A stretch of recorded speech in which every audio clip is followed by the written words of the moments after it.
So, gosh, my room was very interesting, and it was lovely because it was an intimate discussion. But I'm not going to favor us then, T. I'm going to let them go first. So who's going to go first? Kevin, I'm going to start with you since we ended with you on the last session. So Kevin, which room were you in? I have no idea what it was called, but it was the one. It was the one that I shared. Services.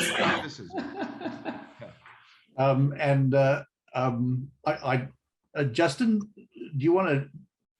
So what did we? Geez, we covered so many different topics. I think maybe if you could summarize for us, guys. I think we've got half an hour left, so it would be nice for you to summarize in terms of some of the important problems and solutions that came out of it that we can look forward to in our road to recovery. So I think that there were, if I had to identify kind of 3 or 4 core issues that we spoke about. So one of them was the skill shortage and the impact that the skill shortage would have on our industry sector, and related to it, the uncertainty that exists in developing funding models for future events. We also expressed real concern about the erratic interpretation of disaster management regulations and the way that they were interpreted by different ways by different municipalities. So anybody that was putting together a touring event or events in multiple provinces would have to work with multiple municipalities, each of whom had a different interpretation of how to apply the regulations.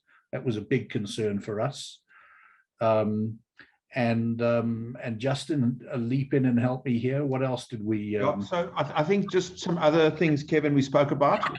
Just the 50% capacity level really doesn't work in certain events. So, for instance, in the theatre industry, 50% doesn't work. It's not a viable model. So, I know we're talking 50% in an exhibition. Maybe it can work because the visitors only fund a portion of the revenue, but 50% doesn't work in some cases. So, I think that was quite an interesting point.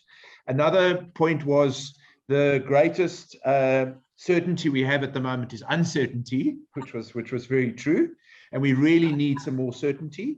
The concern about compulsory vaccinations was a big concern in terms of how that's going to roll out and the impact on the industry. And then a point in terms of needing, health and safety protocols being inconsistent, which you spoke about, Kevin, but the lack of policing of that and non-implementation. And the last point was brought up about shortened lead times, obviously because people haven't made decisions because there's uncertainty, is putting a lot of pressure on us and suppliers, and also risk. So that was maybe some other points that were brought up from our services sector group. Yep. Wonderful. Thank you, Kevin. Thank you, Justin. Tess and Ellen, can I move to you guys? Oh, sure. We actually ended up being only 5 people, but we had quite a robust discussion. I think the key thing for me that stood out is communication. And you know what, Projeni, Clinton, we've been having these conversations around and round and round, talking about the narrative. And Janet Piller actually brought up something interesting. She recently sat through a webinar talking about the tourism, communication within the tourism industry. And Marriott actually came up with a very interesting proposal, which reminded me, we actually started talking to external hotels. We were talking to the likes of Marriott, Western Group, and so on and so on. And I really think we should pick up on that and actually leverage off the good stuff, the good news that we can share about our destinations. I love what Janet called the collective IQ, because we were talking also about collaboration. It's been kind of the buzzword for the past 2 years, but for the first time I've really seen people and companies collaborate for real. But I think on this platform, with all however many people are in here, we need to share our resources and our ideas. So we've been doing that as an events council, but I really see an opportunity here to maybe start subcommittees, regional, provincial subcommittees. We haven't been able to think that through, but from a mutual support perspective, just within our small group, there are 2 people that got potential business leads just from talking to each other. And then just an idea that popped up is to perhaps from an SA Events Council point of view, we had a very successful social media campaign, but we know the resources it takes. So what if we take this further, go big, go global, but find a sponsor? And Janet actually came up with a brilliant potential sponsor there as well, which I'll share with the committee afterwards. But I do think that we should not wait for South African tourism to do our marketing for us. We need to get the word out there that we're open for business, we're good, we're safe to come to, you know, in spite of the tragic stuff that's happening in Eastern Europe at the moment. Southern Africa potentially could benefit from that. You know, like we had with SARS and all the other diseases in the past. Yeah, it's not nice to have to benefit from somebody else's misery, but there's an opportunity. So I think, Ellen, am I leaving anything out? No, you covered how can we benefit from the sadness, disaster happening, and how can we promote SA as a safe destination. We've got the protocols in place. We've got beautiful places to come to for conferencing, DMC incentives. So now you've covered most of it. And yes, we did get a few leads in our small group. So that's us. Great. Thank you. Thank you. Benefits of networking. Wonderful. Thank you, Ellen. Thank you, Tess. Now I'm going to move on to Charles. I'm very interested to hear the venue perspective here. Projeni, thank you. I think that a large portion of our discussion was focused on skills and the shortages of the operational staff on the ground, and challenges that some of the venues are facing. Also, some ingenious ways that the venues have utilized internships to bring in newer staff into the industry and training the staff up within our industry, which is a good sign to bring skills back to our industry. It unfortunately also does put a lot of burden on individual venues to focus a lot of time and energy on training as opposed to actually servicing the clients. But the biggest concern ultimately would be staffing. And also, one of the concerns raised is that our industry is basically the only industry that has really throttled to the extent that we are.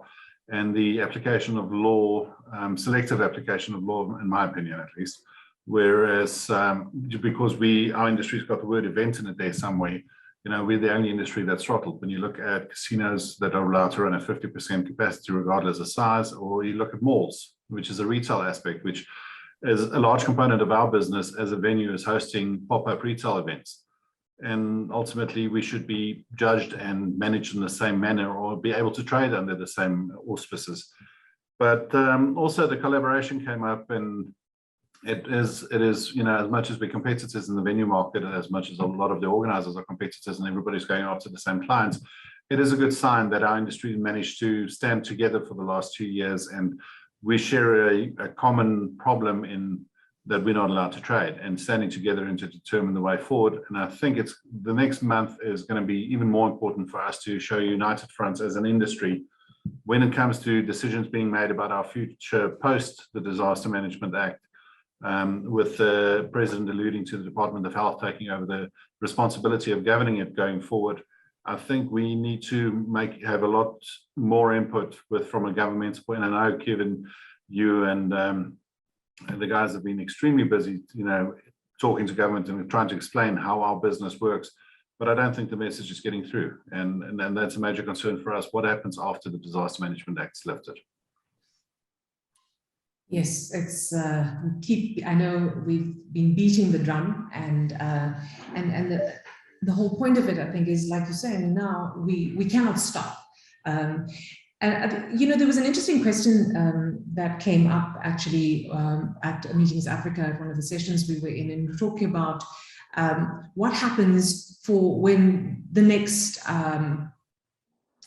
communicable disease or environmental impact or whatever, something that is so impactful, what happens then to our industry? Do we go back into the state, and how do we protect ourselves? And it was an interesting thought because our work doesn't end here, right? I mean, we all understand that now. Our work cannot end here. We have to safeguard ourselves before the next major impact or major environmental thing happens and stops us from doing business again. We have to keep the communication going with the government. And I think all the work that we've all done thus far has allowed us that space within the government environment that we don't need to start from scratch again, you know, and we need to keep up that communication, keep up the messaging so that they're aware of us, so that we don't have to start from scratch again. I think that's really, really important. And as an SA Events Council, I think we will definitely take the lead on that. Justin and, was it Justin and Glenton? Were you together, right? Or was it Justin and Raylene? It was the three of us, yeah, Raylene there. The three of you? Yeah. So who's going? But maybe just from my side, I think, I mean, everybody's covered obviously restrictions, the frustration around that. Skills was a big topic.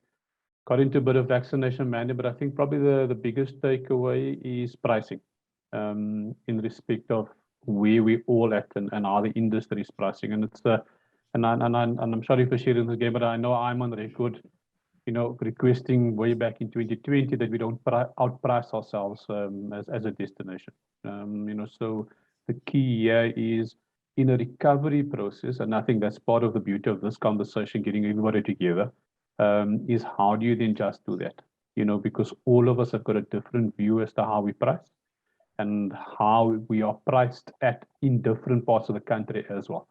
So I think it's really upon ourselves, and I used ourselves as an association with our National Congress last year, how we pushed back in certain areas to ensure that we pay what we believe is a fair price. You know, because the difficulty, and I think, sorry to use an example again, from giving them no airtime, the green plane, and then you've got the other guys on the other side that says, oh, by the way, you know, because the green plane is not flying, you can fly with us this long weekend, and school holiday starts on Thursday, but we're going to bump it up by 15 or 30% on the pricing side. So I think as a collective, as an industry, and all of us, and I love Janet's new word, which I'm going to partly take, Janet, our collective IQ needs to ensure that we do not kill each other because of pricing.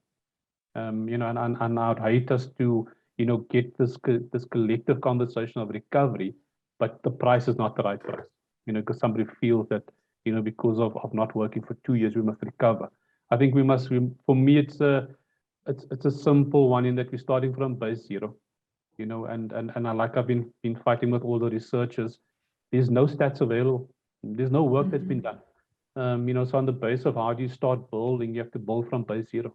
You know, and that's a very difficult one, because some of you might say, well, that's from an association perspective, but I speak on behalf of members that are struggling to get started because sometimes the price is not right. So that was probably for me the biggest takeaway from our conversation. And I'm not sure if maybe Raylene or Justin maybe wants to add the other areas where maybe I'm not being probably too strong about in respect of this particular one. I think for us was quite important going forward.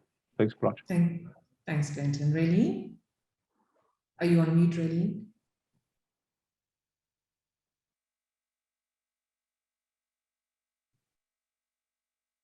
So, okay, Justin, maybe you want to go in the meantime. Raylene is unmuting herself there. I think Glenton summarized that well. You know, it's really just a concern about the additional costs that we have to take on as event organizers in compliance. You know, we already, I would say, other than perhaps construction and mining, are one of the most regulated industries out there. You know, we have a law, a national law for attendees and a national law for workers. And then on top of that, we have an endless, ever-changing list of city bylaws and regulations on top. And for those that are in the business events industry, you then have the travel regulations and issues. So I wish you could have just chosen now the industry a few years back, right? Something else. Back to school, Justin, back to school.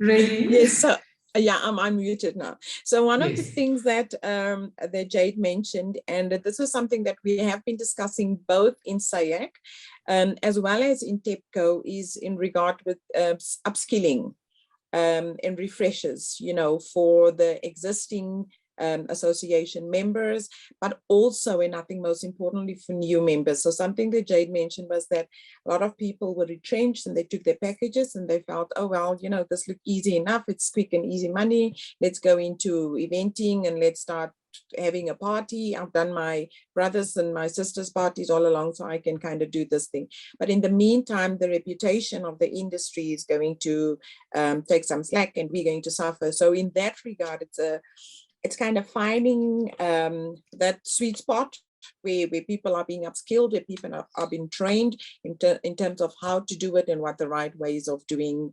the business is, in such a way that the industry does not suffer from a reputation point of view. So that, I think, like I said, it's something that came up in 2 platforms, and I kind of feel that it is something that we should definitely focus on and discuss further. That is a really good point. Yes, because I mean, I think between all of us, we've know so many people that have went on their own. They have the experience in this industry, and yeah, but it is so important that they have the guidance, because Yes, of being able to do it properly and not the reputation and not damaging the industry as well. The reputational damage is going to be long lasting if we don't get it right now. Tisetso, from an exhibition organizer perspective. Yeah, look, I think our group was much more smaller. I think we had about 4 people. I can even remember them by name, Michelle and Lynn. So I know exactly what you said. By the way, Mama Magic is happening. So well done, Projeni. So, and just to Michelle's point, you know, you're right, Michelle. I think the focus is very much heavily weighed on COVID. I think there are sort of your other outbreaks that may happen as a result of COVID. And I think health and safety is going to become a big thing, right? And I think we just need to make sure that we tick all the right boxes from a health and safety perspective. To Lisa, yes, we need to work closely with government. I think Department of Health is one government department that we need to, obviously as organizers, make sure that we partner up with, ensuring that they can manage vaccinations on our behalf, manage PCR testings and the likes on our behalf as well. And lastly, Lynn, yeah, it remains to be seen how those regulations moving forward impact us, whether we're going to be required to have those compulsory vaccinations. And you're right, you know, narrative is something that we need to manage as a sector and make sure that we control and ensure that when government does speak on our behalf, they speak what we want them to say. They say what we want them to say. So absolutely correct. I think we need to just make sure that we control the narrative and that they understand some of the pain points that we experience as organizers. I think that's it from our side. Thank you, T. Yes, I think, you know, for all of you that have attended today, it's been really, really insightful to work with you, I think, in these breakaway rooms and to hear your feedback.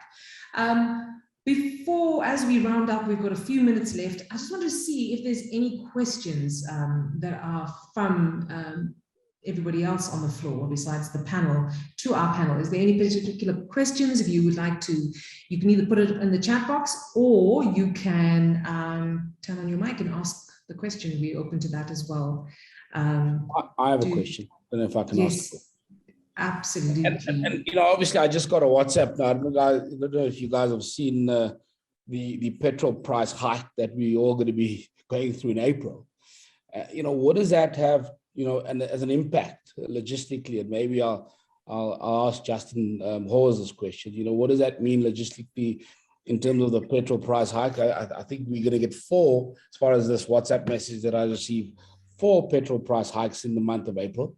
You know, and that's already a pandemic on its own, right? You know, what does that mean for us as a sector? You know, is there a way where we can, I don't know if we can control the regulations there, but surely, you know, it has an impact on our quoting and our costings, right? What is that impact and how can we manage it if we can? So T, yeah, thanks for asking me the Or question. maybe stop the war. Yeah, so stop the war and go. Look, I mean, I think the petrol price is a temporary thing. I think, you know, the next 3 to 6 months it will come down. But I think with that, we're seeing other price increases. And you know, Justin van Wyk spoke about just the sneeze screens. You know, when we did at Meetings Africa, we had to supply 80 sneeze screens. You know, that came from somewhere. You know, those are the kind of things that you know, when we at IATF, we had to supply sneeze screens, we had to supply sanitizer, you know, and also at Art Fair. So those are kind of things which we've done now, where we've had to supply a whole lot of things. I also see, in terms of managing staff, a bigger costs, because you know, it's very important that you do have you know, with the current situation, with the late go-aheads, and we spoke about that in our group, it's got cost implications. We've got overtime rates where overtime needing to be done, which often leads to a less efficient kind of build, which means more driving back and forth to the factory because you've got short deadline and you've forgotten things. So I think we're in for a price increase, big price increases across the board. You know, the petrol's one element, and I think there'll be others as well. That is so true. So organisers, did you hear that? Just plan better, please. So it's going to save you costs. Ultimately, it's going to save you costs, it's going to save your clients costs, and you're going to get better service delivery, which is really important. Luciano has your hand raised question. Hi, good morning. So sorry for the question is quite a bit off path. However, I think it's also important. I recently attended the Meetings Africa as one of the students from CPUT. So one of the things that we've learned, of what that I've learned, is about the bidding proposals and how it needs to be submitted.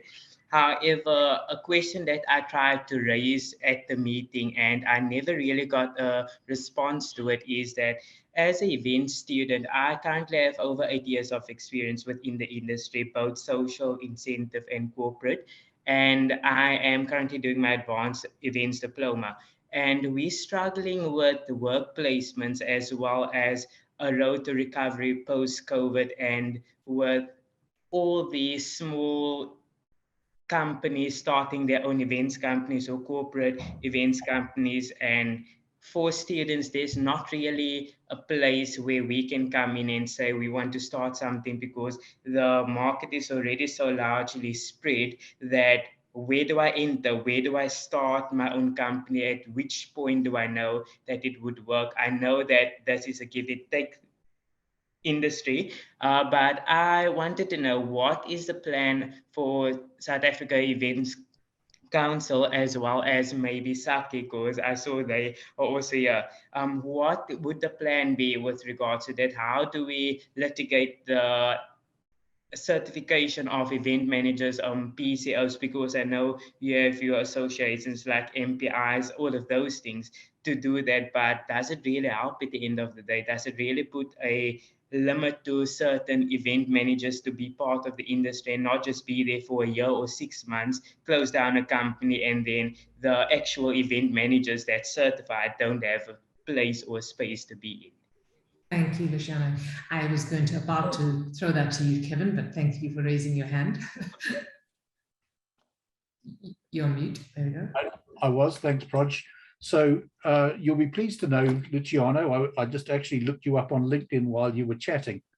So the events industry is a collaborative, have established an organization called SEPA, initially a three-way partnership between IFIA, SAEC, and EXA. It was established in the days before AXO was independent of EXA. Kind of a broad spectrum of organizations involved in that process. And on that collaborative basis, we have developed professional designations for event managers. Okay. And in order to do so, we've worked very closely on a collaborative basis with various universities, including CPUT. So SD down at CPUT is part of the process. And our plan is to launch those designations probably, you know, before mid-year, during Q2 2022. So we're very aware of the need to drive professional standards and a commitment to professionalism within the events industry. And in fact, it is one of the founding principles of the South African Events Council, where all of the 14 associations have agreed that we want to work together to promote professionalism. So if you want to connect with me after the webinar, I would be happy to send you through some additional information. But it is very much part of our future plan. We want to drive a commitment not only to professional standards, but towards promoting ethical business practices. The last thing that we want is to see new companies start up, run an event, fail, close down, the same business owners start again and again and again. It's just, you know, it's not, we need to create an environment where the events industry can be sustained on an ongoing basis and will provide reliable income for all stakeholders, including youngsters like yourself. So, yeah, don't feel that you've been abandoned. We are very aware of the plight of youngsters. And if I get my students that I'm studying with, that is the biggest issue that we have with our studies. We are not sure what's really happening. We can't even get a job within the industry. And now all of these new companies are starting. So what is really the plan? And I actually do know SCC is my lecturer for events management. So yeah, I have discussed it with her. She said she would come back to me, but I just thought this would be a great platform to get a feedback from you guys. Thank you so much for the opportunity. Lovely. Well done for being so proactive, Projeni. Just going past the lecturer. That's all that. That's what we look for in this industry. There's really, really proactive people that think ahead of the curve. Is there any more questions? I'm going to take one last question. We are at 11:30 already, and like we said, you know, there's so much that has come out of this. Are there any more questions before we round up? Anything that my panel would like to add that we have forgotten before I round up? Because I know everybody has tight diaries. No, we all good? Raj, no, yes, there we go, sorry, baby. no, I just want to say just a small comment. So what just happened actually made me smile. You know, Luciano's question, and then Kevin was right there, and he's willing, you know, he's able and capable to give an answer. So that is really a fantastic idea. To me, this is then a great success. If this is the only thing that we've achieved today, we've helped somebody, you know, and a lot of students in uncertainty in terms of what are they going to do when they've completed their study. So cross-functionality, communication, preparedness, I think those are all things that will, you know, lead us on a path of greater success in our new normal. And what has become our new normal. So thank you very much for that. I think that was great. Thank you, Lily. Ellen? Thanks, Projeni, and thank you. It was an excellent session today. The PCO Alliance have also, at our last meeting, decided, well, we've done this in the past, but with COVID, stopped us all working, and we've also taken on students to try and get them back in, you know, train them in the industry, how to do it and what to do, and all the rules and regulations, as Justin has mentioned. But they can also contact us if they need a work opportunity in training. We've done that in the past, but everything was stopped. So now we're going back on as we go along. We also, you know, starting slowly. So, but where we can assist, we do assist with training on site. Yeah. Thank you, Ellen. Justin? Yeah, just some good news. So we took an intern on yesterday, and she's sitting right next to you. Say hi, everyone. Hi, everyone. And you know, I think that's just what we've got to do. And I think because we've obviously got a lack of skills within our own organization because everybody's left. And we this is Yvonne's second day, and I told her she was sitting on the meeting. So I think the internship and skills development is such a key thing. And you know, one thing today, it was a very strong theme. So I think we all, as responsible events industry people, we need to do that.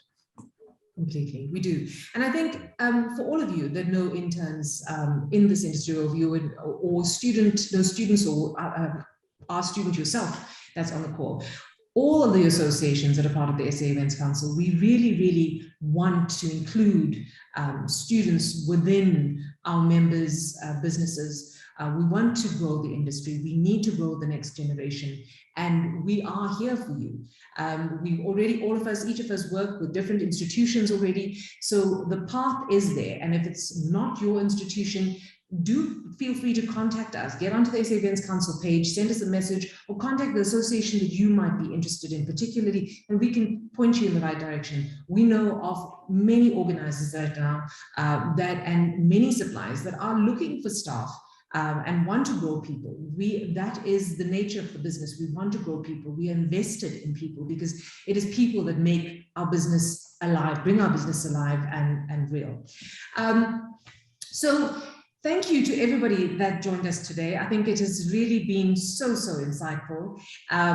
The collective IQ, Glenton, that came out of this was memorable indeed. That's the word for 2022, I think, right? It was collaboration for the last 2 years, and now it's brought us into a collective IQ where we will, and that is how we will move forward. I mean, there's so many issues that's been addressed. We understand the skills shortage, but here again, we have solutions in terms of interns that are willing and wanting to be part of this industry and need the mentorship and guidance. As associations, we can offer that going ahead. We understand that there's uncertainty in terms of funding, but working together with each other and finding ways to make it more financially feasible for us to host events is really, really important. And whatever we learn, and whatever new ways and methods of finding solutions in terms of funding, I think it's really important to share. Yes, we know we've been pushing the course for 50%, but 50% doesn't work in all cases, like we've heard. So we'll continue to beat that drum to open at full capacity. That's really important. Communication, because yes, there's communication of so many good stories. There's so many good stories that have happened and that we are not hearing about.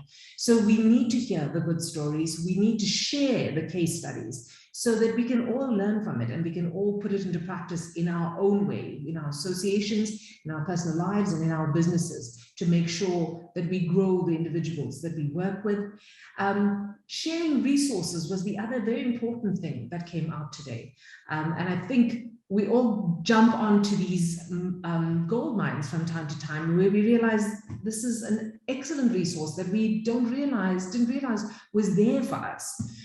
So it's important for us to speak up and share what we've learned and share how you can be of service to the industry. You may have been part of a company, you may have been retrenched, but you still have the skill and the resource available to make this industry come alive. So there's just so much. There really, really is so much that we will take forward from here as the South African Events Council.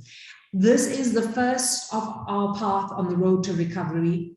And I think, Justin, I know you and Raylene have spearheaded this, so thank you so much to you guys for doing that. I know that we will have another session in the next month or two where it's important that we come together again with the entire industry and be transparent and share our fears and share our challenges and share our successes, because that's how we will grow back our businesses and we will fine-tune that path to recovery. So thank you, ladies and gentlemen, for joining us. We look forward to communicating with us. Communicate with us on our associations, on social media, wherever. Find us on LinkedIn, send us a message, and we'll be sure to put you in touch with the right people if it's not ourselves already. Thanks to my panel. And once again, thank you to Gavin and from Technology Partners for hosting us all today. Have a wonderful day.